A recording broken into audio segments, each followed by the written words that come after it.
Sage is the second job that was added in Endwalker, so just like last video where I revisited Reapers, today I'll be doing something similar for our newest addition to the healer role.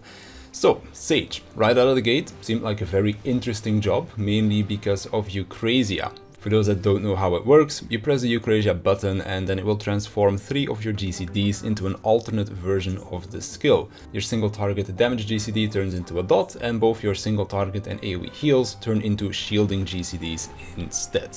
At first, I thought Eucrasia would be something that you would use quite a lot during a fight, but when shielding isn't really necessary, you won't be using it that much. But I also don't mind it too much. In dungeons and during progression raiding, you'll be shielding fairly often, so I feel like if they made Eucrasia usable onto many skills, then it would just turn into an overused gimmick. So I feel like it strikes a good balance. It's a unique touch to Sage, but it's not overused.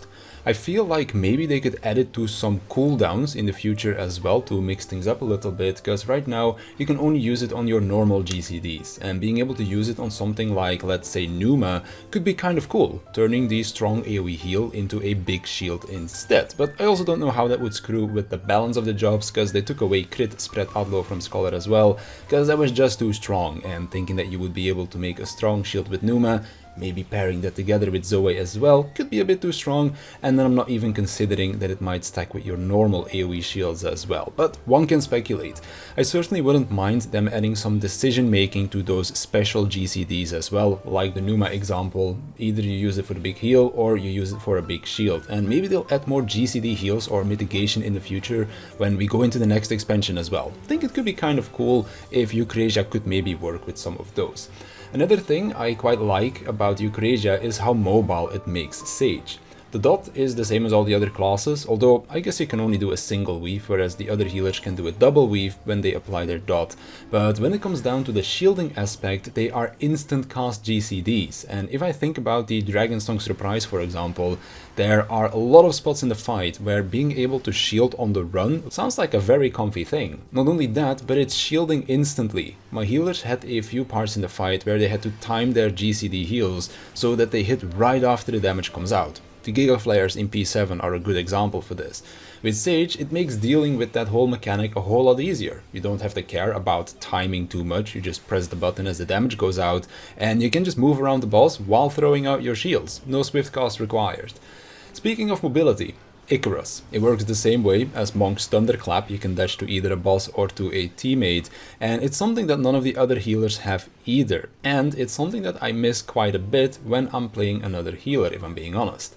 Might not be really useful in most fights, like something that you really need, but it's just really fun to use, and the enjoyment factor is also something that's quite important to me.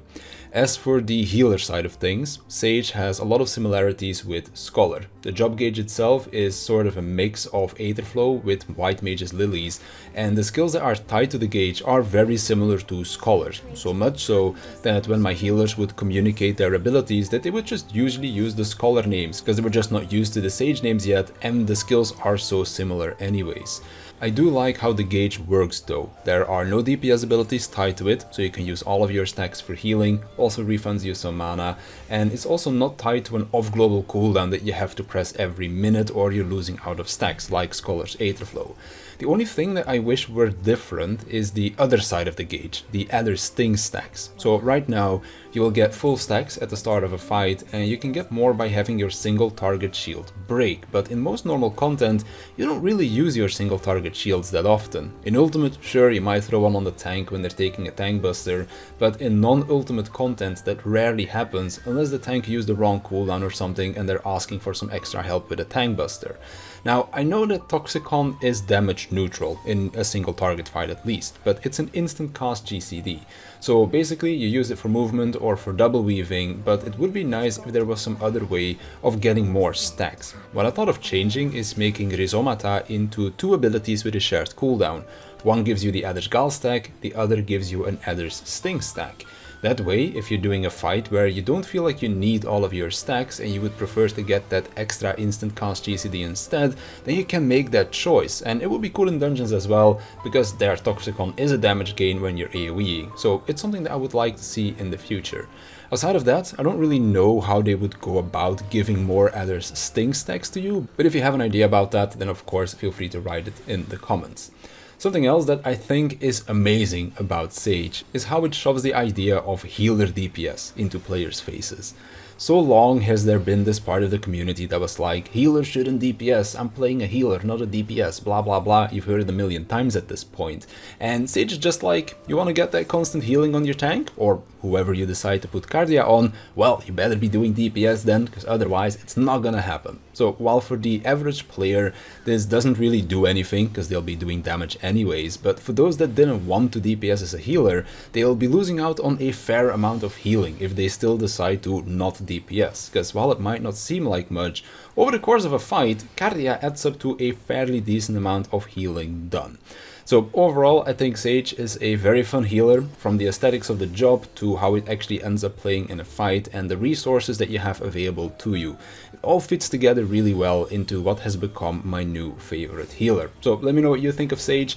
You enjoying it? Did you go back to playing Scholar after giving it a try, or do you prefer to play Regen Healer instead? Or maybe you decided to give healing a try with Sage being your first healer, and if so, did you go back to playing your previous role, or did Sage open up a new role to enjoy playing for you? Let me know down below. And with that, I want to thank you for watching, I want to thank my Patreons for their support, and I'll see you in the next one.